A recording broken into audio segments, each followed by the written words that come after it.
Atualmente, existem cerca de 440 usinas nucleares em operação e aproximadamente 35 em construção, distribuídas em 31 países do mundo. Viu como é importante o uso bem aproveitado da energia nuclear? Não só isso, você viu o dado estatístico geral, mas para raciocinar no seguinte: 35% de toda a energia elétrica fornecida na Alemanha vem da energia nuclear. 80% da energia elétrica da França vem da energia nuclear. Então hoje, alguns países, principalmente como a França, usam o seu dia a dia baseado numa usina nuclear. Então elas são de vital importância. 35 países já avançados nesse aspecto. Outros tentando entrar no processo, porque é uma das formas mais usuais de você trabalhar com energia nuclear. Daí nós vamos hoje estudar radioatividade 3. Idealizando o processo dos tipos de elementos radioativos e as suas transformações. Começamos então a falar sobre as séries ou famílias radioativas. É importante você perceber o seguinte: qual é a ideia do elemento radioativo que já veio sendo passado? Só numa recapitulada. Todo elemento dito radioativo, ele sofre transformações, ele desintegra-se, emitindo partículas, gerando novos elementos, ao qual nós chamamos de transmutação. Até que no final dessas transformações, ele chega a um último elemento estável. E aí não há mais transformações. Observamos então que nessas transformações, 3 séries ou famílias radioativas surgiram, necessariamente formadas por átomos pais, elementos que encabeçam essa lista e que dão nome para essas famílias. E a gente percebe que as transformações que ocorrem de um elemento para outro é sempre por emissão de partículas ou desintegrações, como nós chamamos. Vamos olhar então essas 3 famílias ou 3 elementos que encabeçam essas famílias. Tório 232. Essa é uma das 3 famílias radioativas que começa justamente pelo elemento tório. Por isso você mais à frente vai ouvir falar que ele é um átomo pai. A segunda família radioativa é a do urânio 238. E finalmente, o urânio 235, que encabeça a terceira família. Porém, acreditava-se até um tempo atrás que essa família começava pelo actínio. Então, muitos livros e autores ainda tratam a terceira família como família do actínio, mas sabe-se que hoje que ela começa pelo urânio 235. Mas o que significa série ou família radioativa? É o conjunto de átomos que estão relacionados por sucessivas desintegrações, aquilo que inicialmente começamos a introduzir como ideia. Cada vez que esse átomo radioativo instável se desintegra, ele vai transmutar, formando um novo elemento. Esse elemento vai pertencer a uma série ou família radioativa, porque ele surgiu a partir daquele elemento anterior. É interessante notar que todas as séries ou famílias radioativas começam sempre do átomo pai, e a primeira desintegração é uma emissão de partícula alfa. A partir desta, ele pode desintegrar emitindo qualquer partícula, ou beta ou alfa, mas sempre uma das duas será emitida para haver a transmutação. Outra coisa interessante sobre as 3 famílias de um âmbito geral é que todas terminam no chumbo, como elemento estável do processo. Então é sempre começando no átomo pai, gerando uma série de átomos filho até o elemento chumbo, que é o estável do processo. Aí para. Vamos observar então um estudo mais aprofundado das 3 séries ou famílias radioativas. Veja só. A. Átomo pai. Sofreu emissões, se transformou em B. Sofreu emissões, se transformou em C. sofreu emissões, se transformou em D. Se D é o átomo estável, não haverá mais transformações. E B, C e D serão chamados de átomo-filhos. Essa é a ideia do processo. Professor, dá para explicar melhor como funcionam essas famílias? Claro, Gotinha. Vamos observar agora, detalhadamente, cada uma das famílias e as suas características. Primeiro, vamos falar da família do tório. Massa 232. Uma das características de cada família, e é o que determina essa família, é que se você divide por 4 a massa do elemento dessa família, no caso da família do tório, o resto será sempre 0. Então, se você pegar todos os elementos sequenciais formados na família e dividir suas massas por 4, o resto da conta será sempre 0. E esse elemento, então, pertence à família do tório. Ninguém tem que decorar os elementos. Mostrarei todos na sequência, apenas para que você perceba as desintegrações sucessivas. O que é importante é saber que, se for um átomo da família do tório, a sua massa dividido por 4 dará resto 0. Vamos observar, então, a sequência do tório. Começamos no tório 232. Ele emite alfa e se transforma no elemento rádio 228. Como eu te disse, as emissões são sucessivas e podem ser aleatórias. Então foi beta agora, dando o actínio 228. Beta de novo, dando o tório 228. Logo a seguir, tório 228, emite alfa produzindo o rádio 224. Emite alfa produzindo o radônio 220. Emite alfa produzindo o polônio 216. O polônio 216 emite beta, dando o astato 216. Emite alfa e se transforma num átomo de chumbo 212. E emite beta, gerando o bismuto 212. O bismuto 212 emite beta, gerando o polônio 212, emite alfa, gerando tálio 208 e emite beta, gerando chumbo 208. Como você viu, a família começou no tório e acabou no chumbo, que é o elemento mais estável do processo. A partir daí, não haverá mais transformação. E o chumbo seria o último elemento da sequência. Queria te recordar um ponto importante. Quando nós estudamos no outro capítulo a emissão das partículas, nós falamos da questão da partícula alfa e da partícula beta. Todo emissor alfa, todo elemento que emite uma partícula alfa, ele emite 2 prótons e 2 nêutrons. O que isso significa? Que o novo elemento terá 2 prótons a menos e 4 unidades de massa menor. Por outro lado, se você emite uma partícula beta, o seu número atômico aumenta de 1 unidade e o seu número de massa permanece constante.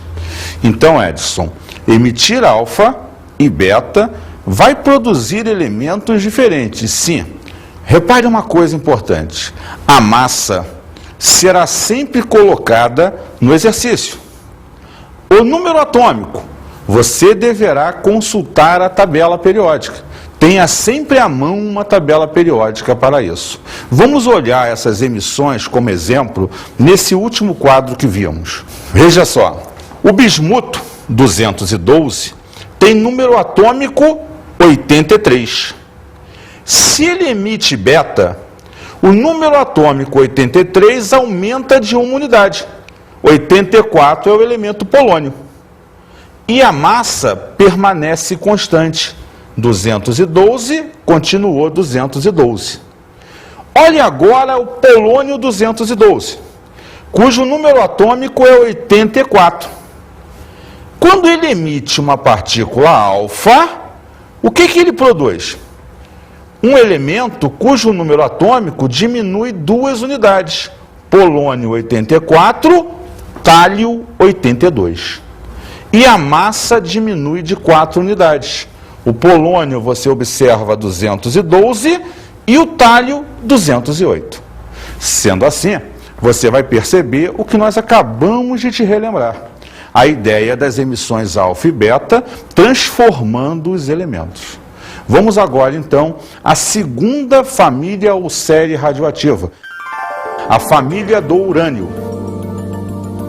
Massa 238. Então, ela começa no urânio 238. E qual é a característica dessa família? Essa família tem todos os seus elementos com a massa divisível por 4. Porém, dá resto 2. Então, qualquer elemento da sequência vai ter sua massa divisível por 4, porém dará resto 2. Por isso, essa família tem massa 4N mais 2. Esse 2 é o resto da conta de divisão que nós fizemos. Ou seja, se o exercício vier com qualquer elemento para que você defina a família, se ao dividir por 4 der resto 0, lembra? Família do tório. Se ao dividir por 4 der resto 2, você está vendo agora, família do urânio. Vamos observar essa família quadro a quadro. Ela começa no urânio 238, emite uma partícula alfa, dá o tório 234. Emite uma beta e dá o protactínio 234. Emite uma beta e dá o urânio 234. O urânio 234 emitiu alfa, virou tório 230. Emitiu alfa, rádio 226. Emitiu alfa, radônio 222. O radônio 222 emite alfa, dando polônio 218. Emite beta, dando o astato 218. Emite alfa, chegando no chumbo 214. O chumbo 214, como não é estável, emite beta, dando o bismuto 214. Emite beta, voltando ao polônio 214. O polônio 214 emite alfa, gerando tálio 210. Esse tálio 210 emite beta, gerando chumbo 210. Emite beta novamente, gerando o bismuto 210. E emite beta, dando novamente o polônio 210. O polônio 210 emite uma alfa agora, dando tálio 206, que emite uma beta, gerando chumbo 206, que é o elemento estável do processo e o último elemento dessa família. Como você vê, eu preciso frisar isso, não há importância em decorar todos os elementos. O grande dado, a grande dica é que você perceba, dado um elemento, que a sua massa será dividida por 4. Se der resto 0, primeira família, tório. Se der resto 2, família do urânio. E vamos agora, então, ver a terceira família, a família do actínio. Lembra que eu te falei lá no início que acreditava-se que o actínio era o primeiro elemento da série. Porém, sabe-se hoje que isso é errado e que o urânio 235, que hoje existe em 0,7% do urânio 238, é que começa essa terceira série. Mas como já se conhecia como série ou família do actínio, se manteve essa notação, mas sabendo que se começa do urânio 235. Cuidado que isso pode ser uma pegadinha em concurso. Vamos a essa família. A família do actínio, massa igual a 4N mais 3, como eu te disse. Nesse caso, se você pegar a massa de qualquer um dos elementos e dividir por 4, ela dará resto 3. Então a diferença, o grande diferencial de cada família é o resto que vai se formar. É isso que gerencia o elemento ser de uma família ou de outra. E é o que a gente vai ver agora. Vamos observar a sequência de elementos pertencentes a essa família. Urânio 235 emite alfa, dando tório 231, que emite beta, dando protactínio 231. Emitindo alfa, o actínio 227. O actínio 227 emite beta, dando tório 227, que emite alfa, dando frâncio 223, que emite beta, dando rádio 223. Esse rádio 223 emite alfa, dando radônio 219, emitindo alfa, dando polônio 215, que emite beta, dando astato 215. O astato 215 emite alfa, dando chumbo 211, que emite beta, dando bismuto 211, que emite beta, gerando polônio 211. O polônio 211 emite alfa, dando tálio 207, que emite beta, dando chumbo 207, que é o elemento estável dessa sequência. Então, como a gente pôde perceber, fechando a ideia do grupo, duas características fundamentais. Todas terminam no chumbo, não importa a massa, como elemento mais estável, e todas elas passam pelo elemento radônio. Ele é um dos elementos da sequência de transformação, isótopos do radônio, mas ele está presente nas 3 séries. Isso é uma coisa importante de frisar. Por quê? Porque a química evoluiu como ciência e a cada evolução ela procurou observar, estudar os novos elementos e descobriu elementos transurânicos. Elementos de número atômico maior que o do urânio 92, gerando com isso uma continuidade de estudos radioativos e surgindo com uma 4ª série de elementos radioativos, elementos superpesados, e uma família em particular surge, que é chamada família do netúnio. Repare que a família do netúnio, massa 257, tem A igual a 4N mais 1. Lembrando, por que 4N mais 1? Porque os seus elementos têm a massa divisível por 4, restando sempre 1, como o resto da conta de divisão. Então, todos os elementos dessa sequência terão sua massa divisível por 4 e terá resto 1. Lembrando sempre que ela tem uma qualificação que a diferencia das outras 3. Como eu disse, ela surgiu recentemente por conta da descoberta dos novos elementos. Ela não tem o radônio na sua sequência. E ela não acaba no chumbo. Ela vai acabar no bismuto como elemento mais estável do processo. Vamos ver a sequência de elementos.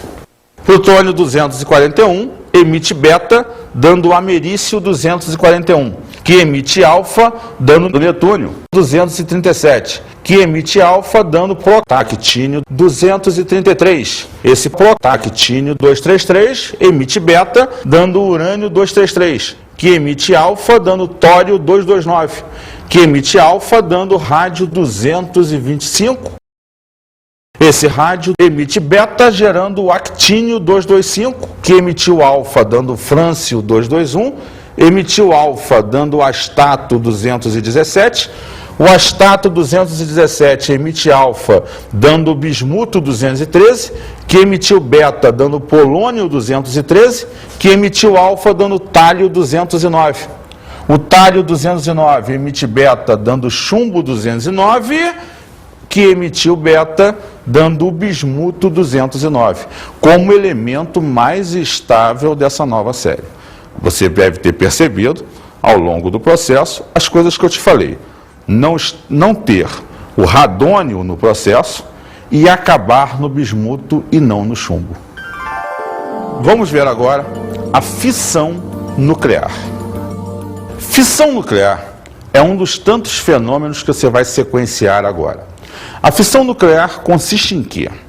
Consiste em você pegar um átomo muito grande, pesado, e, por bombardeio de nêutrons, atacar o núcleo desse átomo e transformá-lo em átomos menores, gerando nesse processo 2 ou 3 nêutrons novos. Então, a fissão nuclear consiste em pegar átomos grandes e torná-los menores. Nesse processo, você gera quantidades gigantescas de energia. Basta te dizer o seguinte: todas as usinas nucleares que existem no planeta hoje funcionam por fissão nuclear. Ela é o único processo controlado que nós conseguimos para gerar a energia nuclear, que geralmente é transformada em energia elétrica nos países que nós temos. Mas a fissão nuclear tem essa característica interessante. Ela acontece quando uma massa mínima daquele elemento, chamada massa crítica, ela é atacada, ela é bombardeada por nêutrons e se quebra, formando átomos menores. Você tinha um átomo, por exemplo, de massa 200, vai formar um lá de massa 70, um de 130. Então você quebra em 2 átomos, mais alguns nêutrons.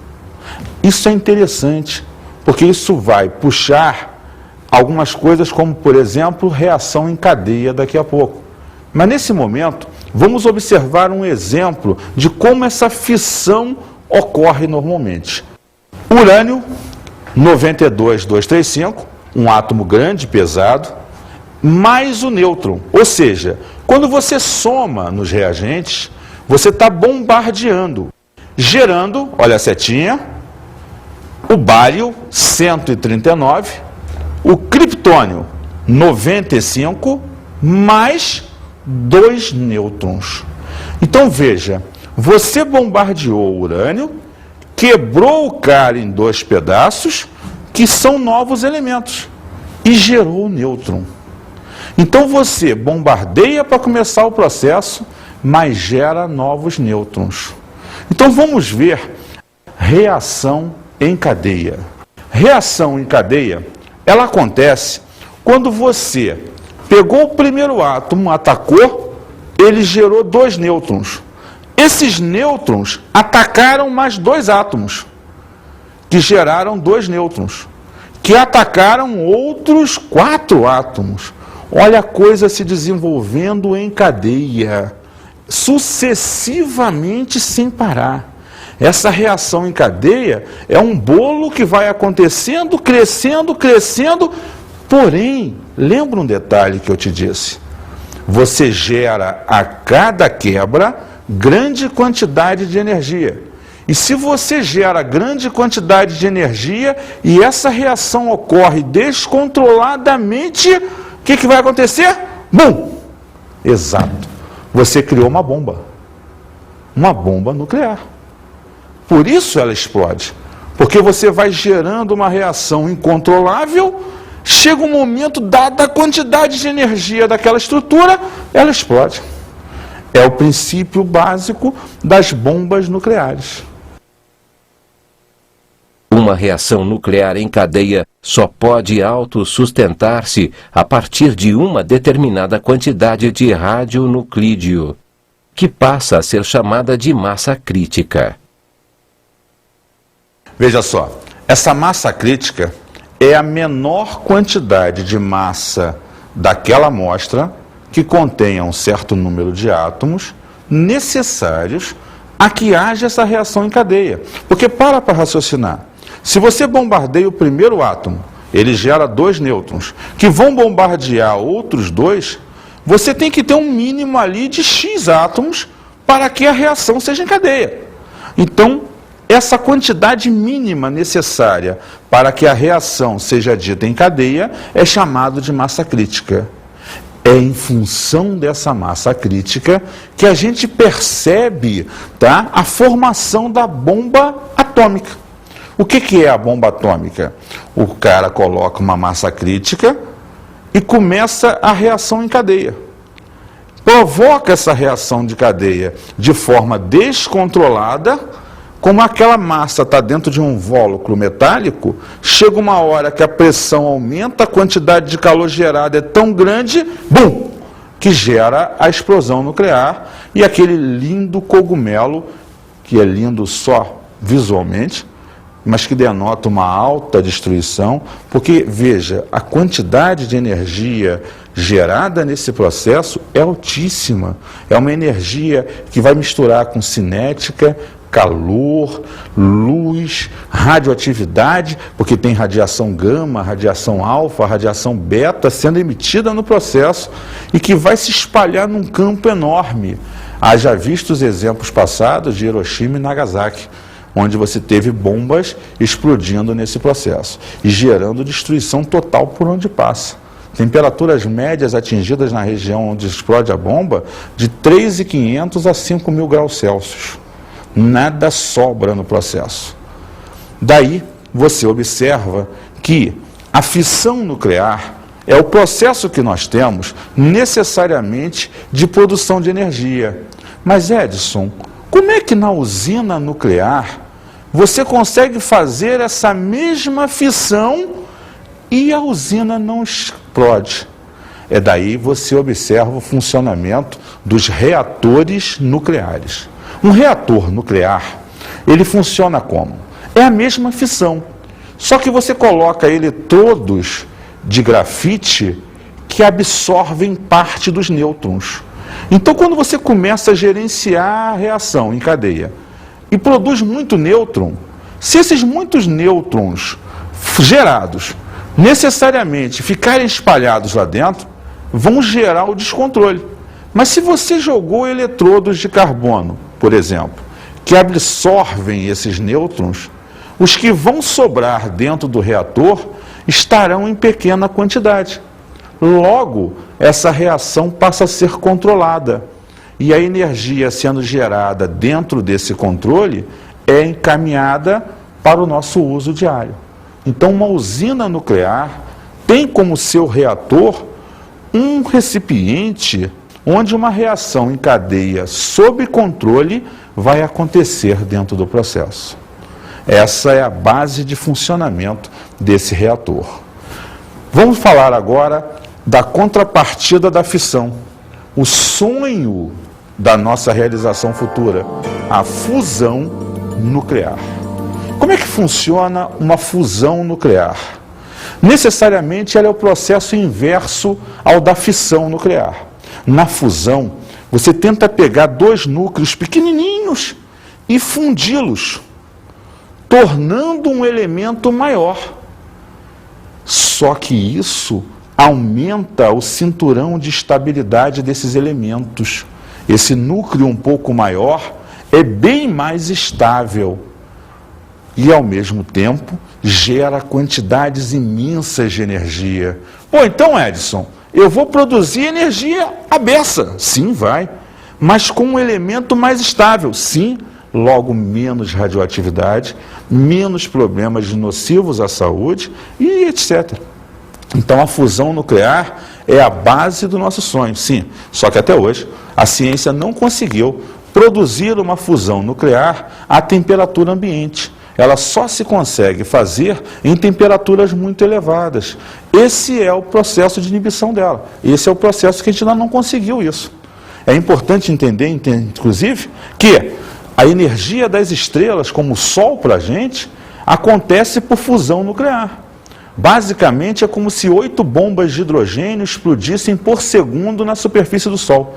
É essa energia gerada por ele que chega até a gente e que ilumina, basicamente, toda a nossa vida e gera o calor necessário para a sobrevivência. Nós hoje tentamos fazer um Sol aqui na Terra, quer dizer, uma fusão nuclear. Só que nenhum país do mundo conseguiu ainda ter essa fusão nuclear no processo. Vamos observar esse exemplo de fusão nuclear. O hidrogênio 1,3, o trítio, funde com o hidrogênio 1,2, o deutério. Na fusão desses dois átomos mínimos, gera, olha a setinha, o hélio 2,4, mais um nêutron que é liberado.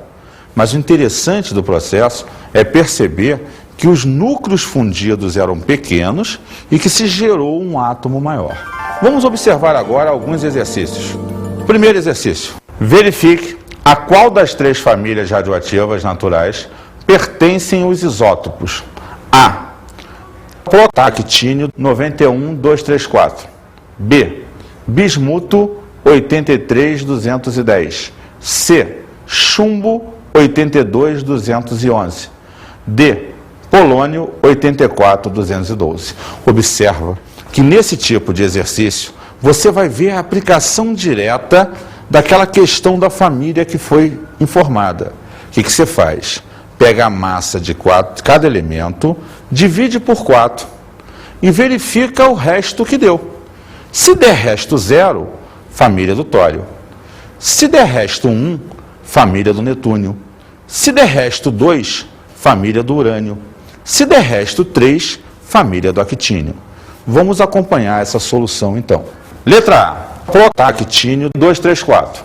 234 dividido por 4, 58. Resto 2. Então é da família do urânio. Letra B. Bismuto 210. 210 dividido por 4, 52. Resto 2. Família do urânio. C. Chumbo 211. 211 dividido por 4, 52. Resto 3. Família do actínio. E letra D. Polônio 212. 212 dividido por 4, 53. Resto 0. Família do tório. Como você percebeu, identificar a família de um elemento é apenas observar a divisão da sua massa por 4 e verificar o resto da conta. Com isso, você consegue resolver qualquer exercício de identificação de família. Vamos então agora resolver um outro exercício. As figuras a seguir representam reações nucleares. O núcleo inicial, urânio 235, foi atacado por X. Tornou-se instável, esse colchetes pontilhado significa isso, gerando o urânio 235, ele vai se partir. Observa no final que ele formou Kr 9036, o Y e X. O mesmo X, se você perceber, que estava lá no início. Vamos continuar a ler. Repara, hidrogênio 2, hidrogênio 2, se juntaram. Estavam separados por essas linhas sinuosas. No segundo momento, se juntaram. Terceiro momento, continuaram juntos, o que denota que partes menores geraram uma parte maior. A figura 1 representa uma reação que envolve o isótopo 235 do urânio. E a figura 2, outra reação que envolve o isótopo 2 do hidrogênio. Letra A. Identifique a partícula designada por X. Letra B. Escreva a equação que representa a formação de Y. Letra C. Identifique as reações nucleares representadas nas figuras 1 e 2. Vamos voltar lá no primeiro esqueminha montado para que a gente tente entender aquele processo. O urânio 235 foi atacado por X. Bombardeamento é característica de fissão nuclear, porque você observa no final a formação do Kr e do Y, dois átomos diferentes. Lembra? Quebrar um núcleo grande e formar núcleos pequenos. X provavelmente será um nêutron, pois você tem aqui o ataque de nêutrons no início e a formação de X no final, que justamente completa a ideia do nêutron. Próximo esquema. Você partiu de átomos pequenos, hidrogênio 2, e juntou-os. Isso caracteriza a fusão nuclear. Vamos agora reler as perguntas e respondendo. Letra A. Identifique a partícula designada por X. Obviamente, é um nêutron, pois esse bombardeou o átomo inicial e foi formado ao final do processo. Então, X é o próprio nêutron. Vamos ao item B. Escreva a equação que representa a formação de Y. Volte lá no esquema primeiro. Você colocará o urânio 235 mais o nêutron X. E no final, o Kr 90, os dois nêutrons X, mais o Y que foi designado. Veremos como fica agora. Urânio 92, 235, mais nêutron 01, dando, setinha, 2 nêutrons 01, criptônio 3690, mais Y 56 144, sendo então a resposta final desse item. Vamos ao item C agora. Identifique as reações nucleares representadas nas figuras 1 e 2.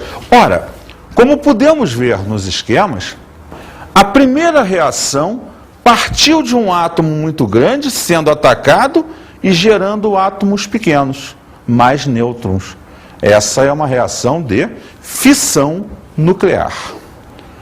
E a segunda? Você partiu de núcleos pequenos de hidrogênio, gerando um só ao final, caracterizando a fusão nuclear.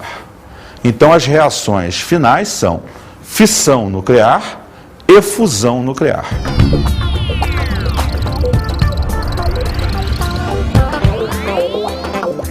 Como dica de estudo, é importante você perceber e fazer alguns estudos sobre a utilização das bombas nucleares e observar principalmente seu efeito destrutivo. Seria interessante discutir sobre a real necessidade de termos. E um outro ponto importante, vá à internet e discuta e observe as reais aplicações no dia a dia dessa utilização da energia nuclear, seja na agricultura, na medicina, etc.